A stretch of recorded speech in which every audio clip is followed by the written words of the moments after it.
The woman's target this time was a diplomat. She then disguised herself as a sexy beauty and immediately took off her clothes, causing the man's eyes to light up. But before she could finish her words, she slipped into the bathroom under the pretext of showering. She then turned on the faucet to mask the noise, retrieved the pistol she had prepared under the sink, and installed a silencer using the sound of the water.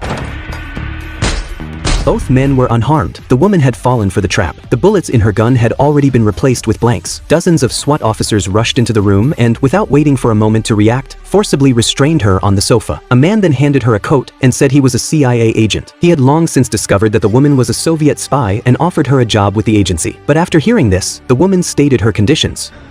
Freedom. The woman knew the CIA needed her more, so she had the leverage to negotiate. However, this operation was under constant surveillance by her superiors. If she stayed inside for too long, it would arouse suspicion. Faced with the woman's strong demands, the agent had no choice but to agree. After reaching an agreement, the woman was immediately released. However, she only brought back the lockbox, but not the diplomat's fingerprints. When her superiors asked for the fingerprints, the woman realized what was happening and had to turn back. Once inside, she asked for the diplomat's fingerprints. The man immediately ordered them to be cut off. Thus, the woman became a double agent. Under her superior's instructions, she resumed her endless killing spree. Her outstanding performance during this period was recognized by the organization. The leader wanted to meet with her, but the man, upon learning of this, immediately assigned her a mission. The woman, receiving the instructions, immediately took action. During a break in her chess game with the leader, she quietly installed a silencer under the table. Wait.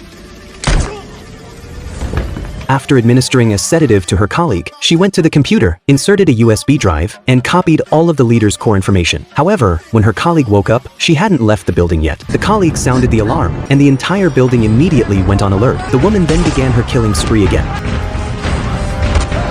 This time, the woman escaped unscathed, remaining unharmed even under such overwhelming firepower. The man who was waiting outside left immediately after hearing the alarm. The woman then texted him to meet in the park. When he arrived, he discovered another man. The woman then produced two confidential documents, one containing the leader's confidential documents, the other containing confidential CIA documents. Her condition was that the two men not pursue her. Seeing the man agree, the colleague had no choice but to pick up the USB drive. The woman then turned and left, but then unexpectedly, her superiors suddenly rushed out. I'm not Olga?